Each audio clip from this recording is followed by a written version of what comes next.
നല്ല ടേസ്റ്റി ആയിട്ടുള്ള ഇന്നത്തെ റെസിപ്പി വന്നിട്ട് എഗ് ഫ്രൈഡ് റൈസാണ്. നമുക്ക് ചിക്കൻ ഫ്രൈഡ് റൈസ് അങ്ങനെയാണെങ്കിൽ തയ്യാറാക്കാൻ നല്ല ടേസ്റ്റാണ് കേട്ടോ.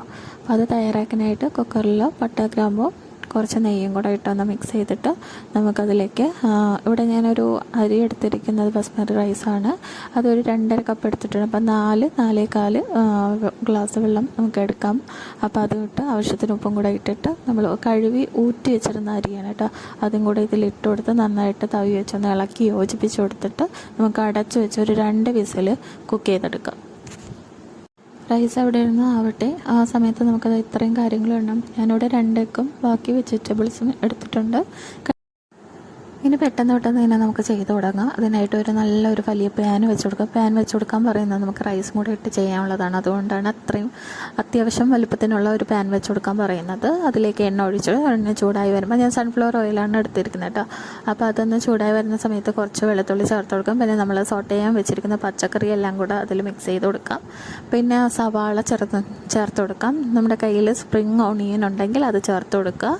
എന്നിട്ട് നന്നായിട്ടൊന്ന് മിക്സ് ചെയ്തെടുക്കുക. ഈ സമയത്ത് കുറച്ച് ഉപ്പ്, ഒരു പൊടിക്ക് മാത്രമേ ഉപ്പ് ചേർത്ത് കൊടുക്കുന്നുള്ളൂ. കാരണം നമ്മൾ ഇതിൽ സോയ സോസ് ചേർത്ത് കൊടുക്കുന്നുണ്ട്. അപ്പോൾ അതിൽ ആവശ്യത്തിനുള്ള ഉപ്പുണ്ട്. അപ്പോൾ അതും കൂടെ മെയിൻറ്റെയിൻ ചെയ്തിട്ട് വേണം നമ്മളിതിലേക്ക് ഉപ്പ് ചേർത്ത് കൊടുക്കാനായിട്ട്. അല്ലെങ്കിൽ ഉപ്പ് ചേർത്തില്ലെങ്കിലും കുഴപ്പമൊന്നുമില്ല. നന്നായിട്ട് ഈ ഒരു വെജിറ്റബിൾസ് നന്നായിട്ടൊന്ന് സോട്ടായി വരുമ്പോൾ, അതായത് ഹാഫ് കുക്കായി വരുന്ന സമയത്ത് നമുക്കിതിലേക്ക് കുരുമുളക് പൊടി അല്ലെങ്കിൽ കുരുമുളക് ചതച്ചതോ നമുക്കിതിലേക്ക് ചേർത്ത് കൊടുത്ത് നന്നായിട്ടൊന്ന് മിക്സ് ചെയ്തെടുക്കാവുന്നതാണ്. അതിന് ശേഷമാണ് ഞാനിതിലേക്ക് കുറച്ച് ഒരു ഫ്ലേവറിന് വേണ്ടി മാത്രമായിട്ടാണ് സോയ സോസ് ചേർത്ത് കൊടുക്കുന്നത്. സോയ സോസ് അധികമാവാൻ പാടില്ല, കുറച്ച് മാത്രം ചേർത്ത് കൊടുത്താൽ മതിയാക്കും. അപ്പോൾ എടുത്തിരിക്കുന്ന റൈസിൻ്റെയും വെജിറ്റബിൾസിൻ്റെയും ക്വാണ്ടിറ്റി അനുസരിച്ച് ചേർത്ത് കൊടുക്കുക. എന്നിട്ട് ഞാനിവിടെ കുക്ക് ചെയ്യാൻ വെച്ചിരുന്ന അരി നന്നായിട്ട് കുക്കായി വന്നിട്ടുണ്ട്. അപ്പോൾ അത് ചൂടാറാൻ വേണ്ടി ഒരു സൈഡിലേക്ക് മാറ്റി വെച്ചിരിക്കുകയാണ്. അപ്പോൾ നമ്മുടെ വെജിറ്റബിൾസ് ഇവിടെ കുക്കായി വന്നു. അപ്പോൾ കുറച്ച് സൈഡിലേക്ക് മാറ്റി വെച്ചിട്ട് നമുക്ക് 2 മുട്ടയാണ് ഞാൻ ഇവിടെ എടുത്തിരിക്കുന്നത്. അതൊന്ന് പൊട്ടിച്ചൊഴിച്ച് ഇതുപോലെ ഒന്ന് ചിക്കി കൊടുക്കുക. ഒരു 2 മിനിറ്റ് കഴിയുമ്പോഴത്തേക്കും ഒന്ന് ചിക്കി കൊടുത്ത് നമുക്ക് നന്നായിട്ട് അതൊന്ന് കുക്കായി കിട്ടുന്നതായിരിക്കും. അതിനുശേഷം നമുക്ക് ബാക്കിയുള്ളത് ചെയ്യാം. മുട്ട ചിക്കി കഴിഞ്ഞാൽ ഇനി വെജിറ്റബിൾസുമായിട്ടൊന്ന് മിക്സ് ചെയ്ത് കൊടുക്കാം. ഇതിന് ശേഷം നമുക്കതിലേക്ക് നമ്മൾ കുക്ക് ചെയ്ത് വെച്ചിരിക്കുന്ന അരി അത് ഇതിൽ കുറച്ചായിട്ടൊന്ന് ഇട്ട് നന്നായിട്ടൊന്ന് മിക്സ് ചെയ്തെടുക്കാവുന്നതാണ്. ഇന്നത്തെ ലഞ്ചിന് ഈ ഒരു എഗ് ഫ്രൈഡ് റൈസ് തയ്യാറായി വന്നിട്ടുണ്ട്.